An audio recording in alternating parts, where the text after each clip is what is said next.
আসসালামু আলাইকুম।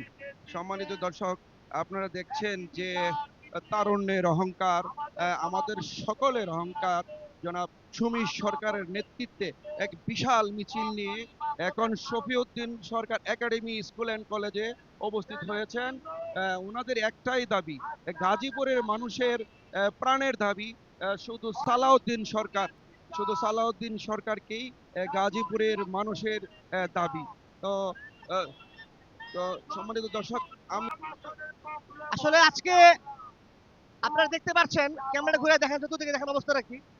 আজকে টঙ্গীবাসীর এটা প্রাণের দাবি যে আমরা সংসদ সদস্য টঙ্গী থেকে চাই।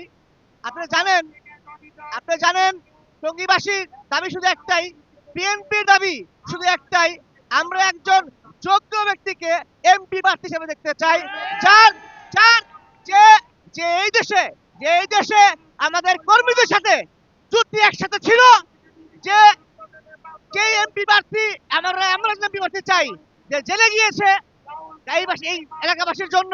আমরা এমন একজন এমপি প্রার্থী চাই যে সুখে দুঃখে আমাদের সাথে ছিল। আমরা এমন একজন এমপি প্রার্থী চাই যে আমাদের দুঃখ কষ্ট বুঝবে, যে হঠাৎ করে উড়ে এসে দূরে বসে না এখানে। আমরা এমন একজন এমপি প্রার্থী চাই। এরপর আপনি জানেন আজকে টঙ্গীবাসী সবাই তার প্রাণের দাবি নিয়ে রাজপথে নেমে এসেছে। এই সংগ্রাম, এই এই গণমিছিল যতদিন পর্যন্ত আমাদের দাবি আদায় না হয় ততদিন পর্যন্ত এটা চলবে। আমরা আমরা এখানে কোনো হাইব্রিড সুবিধাবাদীকে সুযোগ দিতে রাজি না, এটা কথা স্পষ্ট। আমরা আমরা গাজীপুর 2 মনোনয়নের রিভিউ চাই এবং আমরা বিশ্বাস করি যে একটি চক্র আমাদের লিডার ভারপ্রাপ্ত চেয়ারম্যান সাহেবের কাছে এই বার্তা আমাদের বার্তা পৌঁছাতে দিচ্ছে না।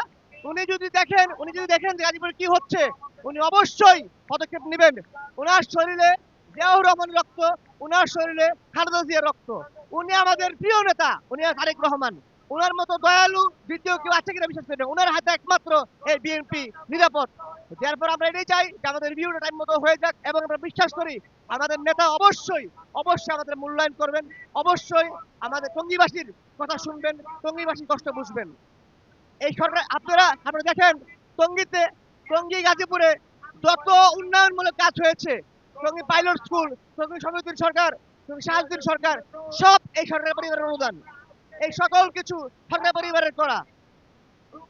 রাস্তাঘাট আপনারা যা দেখছেন সবকিছু সরকার পরিবারের হাতে করা। আপনারা যারা উন্নয়ন আগে পরে করে এসেছে, আপনারা তাকেই বিশ্বাস করবেন বলে বিশ্বাস করি। ধন্যবাদ। আপনার উত্তর আপনি আমার কাছে যা পেয়েছেন বাকি উত্তর আপনারা আজকে সমাবেশের সময় পেয়ে যাচ্ছেন। মানুষের জমায়েত থেকে আপনারা উত্তর বুঝে যাচ্ছেন। আমি আশা করি গাজীপুরবাসী, টঙ্গীবাসী পরিষ্কার যে টঙ্গীবাসী চাহিদা খুবই সহজ, খুবই সাধারণ। আমাদের ছোট্ট চাহিদা, আমরা কোনো কিছুই বলতে চাচ্ছি না, আমরা এতটুকু যাচ্ছি যে আপনি যাকে খুশি তাকে দেন। আপনারা দলীয় মনোনয়ন যাকে খুশি তাকে দিবেন, আমরা মেনে নিব। দলীয় সিদ্ধান্ত আমরা মেনে নিব, মাথা পেতে নিব। কিন্তু তার কমসে কম 10 থেকে 15 বছর তো বিএনপি করার অভিজ্ঞতা থাকতে হবে। তার তার কমসে কম নেতা কর্মীদের সাথে সংযুক্ত থাকতে হবে। একজন মানুষ এসে সে রাজনীতির বয়স 5 বছর, সে কখনো এমপি প্রার্থী হতে পারে না। এখানে অনেক যোগ্য, গাজীপুরে টঙ্গীতে অনেক যোগ্য এমপি প্রার্থী আছে। আমি অনুরোধ করবো আপনার মাধ্যমে যে এই বার্তাটা আমাদের হাইকমান্ডে পৌঁছাবে, ওনারা এই ব্যাপারে নজর রাখবেন ইনশাল্লাহ। ধন্যবাদ।